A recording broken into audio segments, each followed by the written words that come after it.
Rahim. Assalamu alaikum students. Today we are going to discuss phrase. Let's see what is a phrase. A phrase is a group of words that stands together as a single grammatical unit, typically as part of a clause or a sentence.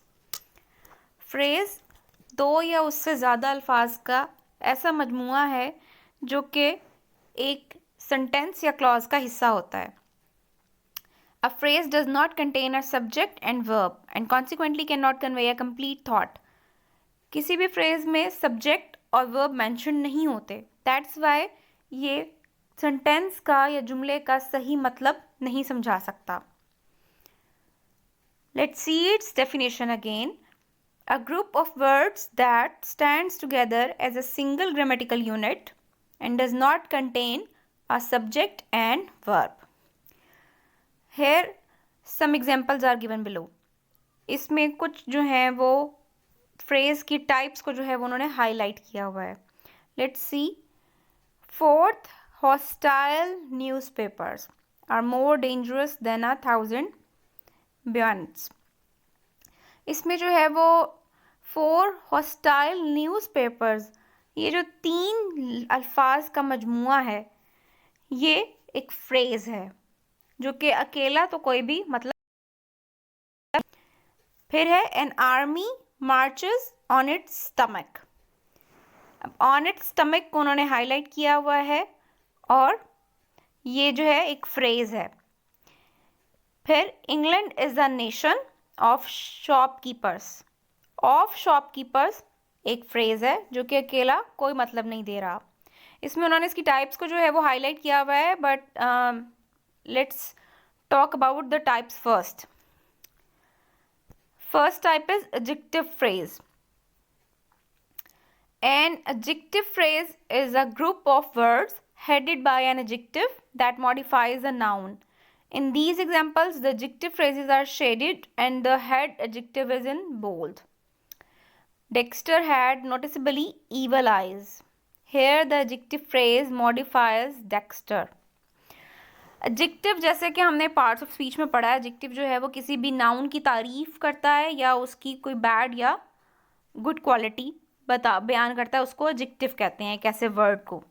तो adjective phrase जो है वो उसी चीज़ से जो है वो मुंसलिक है. अब हमने एक जो है वो एक जुमला पढ़ा है, डेक्स्टर हैड नोटिसेबली ईवल आइज. इसके अंदर ईवल जो है वो नोटिसेबली ईवल एक एडजेक्टिव है और ये डेक्स्टर को बयान कर रहा है.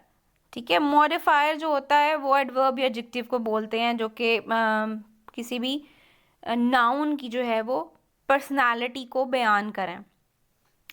Victoria was immensely proud of us. Victoria subject है, was immensely proud of us. Immensely proud of us जो है वो एक एडजेक्टिव है. वो हम पे बहुत ज़्यादा जो थी वो फ़ख्र कर रही थी. ठीक है. इमेंसली प्राउड, बहुत ज़्यादा फ़ख्र करना. अब अकेला आएगा तो इसका कोई मतलब नहीं है, लेकिन पूरे जुमले में ये विक्टोरिया को जो है वो बयान कर रहा है. अब हमने ये देखा है कि एडजेक्टिव फ्रेजेस में जो है वो adjective phrases are shaded and the head adjective is in bold.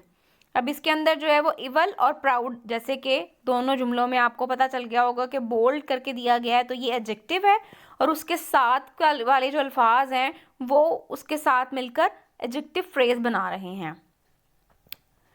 Adverbial phrase. Adverbial phrase भी एडवर्ब से निकला है. जैसे आपको पता है कि एडवर्ब क्या होता है, एक वर्ब की जो है वो जो मज़ीद तारीफ़ कर रहा हो या उसकी बैड या गुड क्वालिटी को जो है वो हाईलाइट कर रहा हो, उसको सपोर्ट करने वाले लफ्ज़ को जो है वो हम एडवर्ब कहते हैं. Then adverbial phrase is a group of words that functions as an adverb.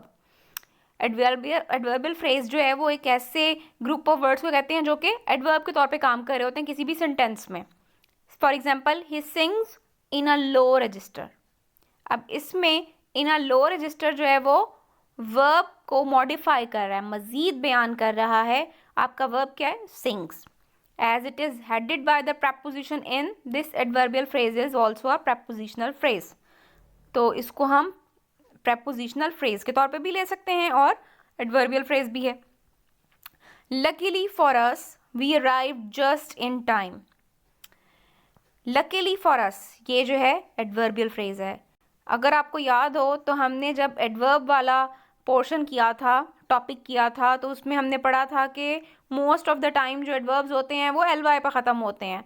तो इससे आपको लकीली पढ़ के आपको पता चला होगा कि कुछ जो वर्ड्स होते हैं, कुछ सेंटेंसेस होते हैं वो एडवर्ब से भी शुरू हो जाते हैं, ठीक है ना। फॉर्चुनेटली वाले हमने अल्फाज पढ़े थे। तो जो है इसके अंदर luckily for us we arrive just in time, here the adverbial phrase modifies the verb arrived. Arrive को मज़ीद बयान करता है कि जो है वो हमारे लिए बहुत अच्छा हुआ कि हम टाइम में पहुंच गए। Next is noun phrase. A noun phrase consist of a noun and all it's modifiers. In these examples, the noun phrase are shaded and the head nouns are in bold.